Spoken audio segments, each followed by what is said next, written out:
आज देश में गुरु नानक देव की जयंती मनाई जा रही है। सिख धर्म के पहले गुरु माने जाने वाले गुरु नानक देव का जन्म कार्तिक पूर्णिमा के दिन हुआ था। हर साल कार्तिक पूर्णिमा के दिन गुरु नानक देव का प्रकाश पर्व मनाया जाता है। गुरु पूरब के मौके पर देश भर के गुरुद्वारों में आज दिन भर धार्मिक कार्यक्रमों का आयोजन किया जाएगा। दिल्ली से लेकर अमृतसर और जम्मू से लेकर पटना तक गुरुद्वारों में गुरुपूरब के लिए विशेष तैयारियां की गई हैं।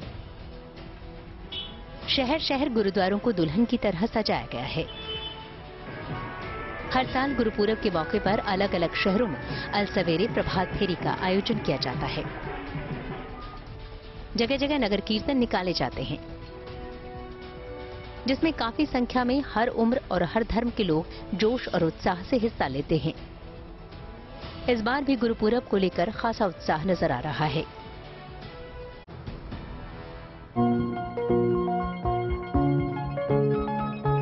आज साल 2022 का आखिरी चंद्र ग्रहण लगने वाला है। आज शाम को जैसे ही चंद्रमा का उदय होगा, वैसे ही भारत में ग्रहण दिखाई देगा।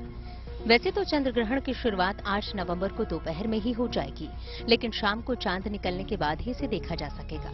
ग्रहण की शुरुआत दोपहर 1:32 पर होगी।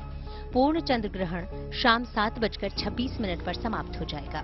भारत में पूर्ण ग्रहण केवल पूर्वी हिस्से में दिखाई देगा।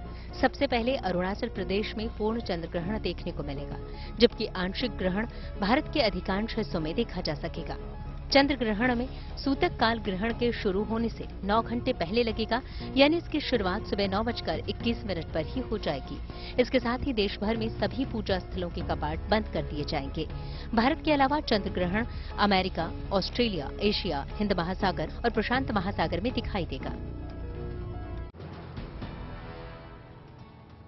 अयोध्या में एक तरफ जहां भव्य और दिव्य राम मंदिर का निर्माण कार्य जोर शोर से चल रहा है, तो वहीं जब तक इस मंदिर में गर्भगृह में रामलला विराजमान नहीं हो जाते, तब तक वहां पर चारों वेदों का पाठ किया जाएगा, जिसकी शुरुआत हो चुकी है। अभी पुणे के 8 लोग हैं, जिसके 2-2 सदस्य चारों वेदों का पाठ कर रहे हैं। महाराष्ट्र की एक संस्था ने इस खास अनुष्ठान की शुरुआत की है, जिसके लिए 8 लोगों की टोलियां बनाई गई हैं। एक टोली 15 दिनों के लिए अयोध्या में रहेगी और चारों वेदों का पाठ करेगी। 15 दिन बाद ये टोली वापस चली जाएगी और दूसरी वैदिक आचार्यों की टोली आकर इसकी जगह ले लेगी। ये काम अगले 15 से 16 महीनों तक लगातार चलता रहेगा, जब तक रामलला अपने अस्थायी मंदिर से निकलकर राम मंदिर के गर्भगृह में विराजमान नहीं हो जाएंगे। 15 दिन के लिए एक टोली आती है, 15 दिन बाद टोली बदल जाएगी। अभी पूना जिले के लोग हैं, 8 लोग हैं, 2-2 लोग चारों वेदों के मंत्रों का पारायण कर रहे हैं। 15-16 नवंबर को बाली में G20 शिखर सम्मेलन होने वाला है। इस सम्मेलन के बाद से G20 शिखर सम्मेलन की अध्यक्षता भारत संभालेगा, जिसके लिए पीएम मोदी आज भारत का G20 अध्यक्षता का लोगो, थीम और वेबसाइट का अनावरण करेंगे। G20 की अध्यक्षता भारत को अंतर्राष्ट्रीय महत्व के अहम मुद्दों पर वैश्विक एजेंडा में योगदान करने का बड़ा अवसर है। विदेश मंत्रालय के मुताबिक पीएम मोदी आज शाम 4:30 बजे वीडियो कॉन्फ्रेंस के जरिए भारत की G20 की अध्यक्षता के लोगो, थीम और वेबसाइट का अनावरण करेंगे।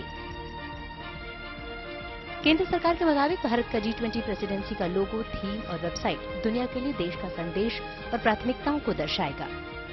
G20 दुनिया की प्रमुख विकसित और विकासशील अर्थव्यवस्थाओं का एक अंतर सरकारी मंच है। इसमें Bharat, Argentina, Australia, Brazil, Canada, चीन, फ्रांस, जर्मनी समेत 20 देश शामिल हैं। दिल्ली में एमसीडी चुनाव की तारीखों का ऐलान होने के बाद तमाम सियासी पार्टियों ने मतदाताओं को लुभाने के लिए चुनाव प्रचार शुरू कर दिया है। इसी कड़ी में दिल्ली बीजेपी ने 30 प्रचार वाहन लॉन्च किए हैं। इन प्रचार वाहनों को केंद्रीय मंत्री हरदीप सिंह पुरी ने हरी झंडी दिखाकर रवाना किया। मुझे पूरी उम्मीद है कि जो शुभ कार्य आज सुबह आरंभ हुआ है, उसके आने वाले दिनों में दिल्ली के नागरिकों तक हम ये पहुंचाएंगे कि केंद्रीय सरकार की तरफ से, एमसीडी की तरफ से क्या क्या हुआ है और यहाँ पे रुकावटें किस किस्म की आई हैं, उन रुकावटों को हम कैसे दूर करेंगे। आपको बता दें कि एमसीडी चुनाव के लिए नामांकन की प्रक्रिया शुरू हो गई है और 14 नवंबर तक कोई भी उम्मीदवार अपना पर्चा दाखिल कर सकेगा, जबकि 16 नवंबर को नामांकन पत्रों की जांच होगी और 29 नवंबर तक नाम वापस लिए जा सकेंगे। उसके बाद 4 दिसंबर को मतदान होगा और 7 दिसंबर को चुनाव के नतीजे आएंगे।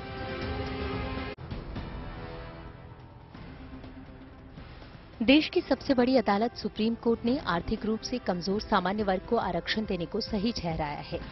सुप्रीम कोर्ट की 5 जजों की बेंच ने ईडब्ल्यूएस आरक्षण पर बहुमत से फैसला सुनाया। इस फैसले पर सुप्रीम कोर्ट ने 3-2 से मुहर लगाई। 3 जजों ने माना कि आर्थिक आधार पर आरक्षण देना संविधान की मूल भावना के मुताबिक है। तो वहीं चीफ जस्टिस यूयू ललित ने ईडब्ल्यूएस आरक्षण के विरोध में अपना फैसला सुनाया। साथ ही जस्टिस रविंद्र भट्ट भी ईडब्ल्यूएस आरक्षण के खिलाफ रहे। दरअसल जनवरी 2019 में मोदी सरकार ने संसद से संविधान संशोधन बिल पास करके सामान्य वर्ग के आर्थिक रूप से कमजोर लोगों को नौकरी और शिक्षण संस्थानों में 10% आरक्षण का फैसला लिया था, जिसके विरोध में सुप्रीम कोर्ट में दलील दी गई कि केंद्र सरकार के फैसले से 50% से ज्यादा आरक्षण होगा। लेकिन कोर्ट में केंद्र की ओर से दलील दी गई कि आरक्षण के 50% बैरियर को सरकार ने नहीं तोड़ा। आरक्षण 50% में आने वाले सामान्य वर्ग के लोगों के लिए ही है। इन दोनों हवा में प्रदूषण का स्तर जानलेवा साबित हो रहा है। दिल्ली एनसीआर पूरी तरह से गैस चैम्बर में तब्दील हो चुका है। पंजाब हरियाणा में पराली जलाने की घटनाएं आफत का सबब बनी हुई हैं। लेकिन यूपी के मुरादाबाद में पराली जलाने की घटना को रोकने के लिए जिस तरह से किसानों को जागरूक किया जा रहा है, काबिल तारीफ है। पराली जलाने की घटनाओं पर अंकुश लगाने की ये अनोखी पहल मुरादाबाद के लालपुर गंगवारी में की गई। इसके मंदिरों मस्जिदों में लाउड स्पीकर के जरिए अनाउंसमेंट कर किसानों को जागरूक करने का काम किया जा रहा है। पर्यावरण के प्रति जिम्मेदारी को समझते हुए यहाँ के किसानों ने एक ऐसा समूह तैयार किया है जो इलाके में घूम घूम कर प्रदेश और केंद्र सरकारों के आदेशों के प्रति लोगों को सजग करने का काम कर रहे हैं। इस काम में मंदिर के पुजारी और मस्जिद के मौलवी भी उनका साथ देते नजर आ रहे हैं। पराली जलाने के लिए हम जो है अपने मस्जिद से अनाउंस करते हैं कि कोई भी किसान भाई पराली न जलाए। हमारी केंद्र सरकार और राज्य सरकार का ये आदेश है कि पराली न जलाई जाए, इससे जो है प्रदूषण फैलता है। अंतरिक्ष के सैर का सपना जल्द ही देश में साकार होने वाला है।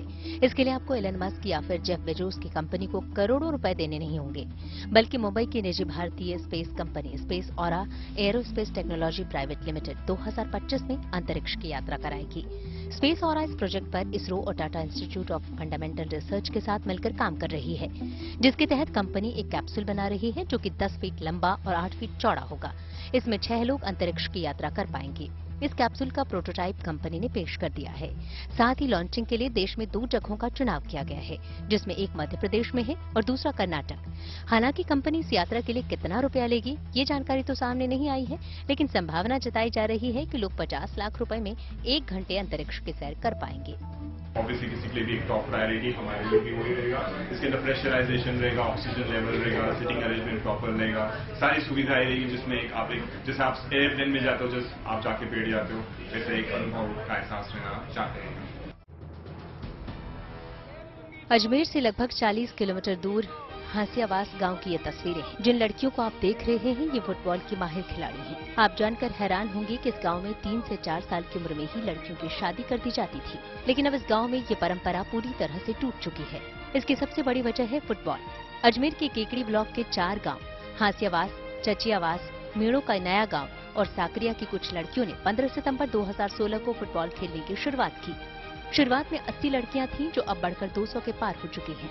देखा जाए तो फुटबॉल में यहाँ के लड़कियों की रुचि ने इस गांव की नई पहचान बना दी है। हासियावास गांव में महिला जन अधिकार समिति की पहल पर यूनिसेफ राजस्थान राज्य फुटबॉल संघ की तरफ से खास तौर पर इन लड़कियों के लिए आयोजित किया गया। इस कार्यक्रम में राजस्थान फुटबॉल फेडरेशन के अध्यक्ष मानवेंद्र सिंह ने फुटबॉल की उभरती इन खिलाड़ियों को संबोधित किया। मशहूर फुटबॉल खिलाड़ी बाइचुंग भूटिया ने भी वीडियो कॉन्फ्रेंस कर इन खिलाड़ियों का उत्साह बढ़ाया। बहरहाल अब इन ग्रामीण लड़कियों ने साथ मिलकर आवाज बुलंद की है कि हमें गौना नहीं, गोल चाहिए।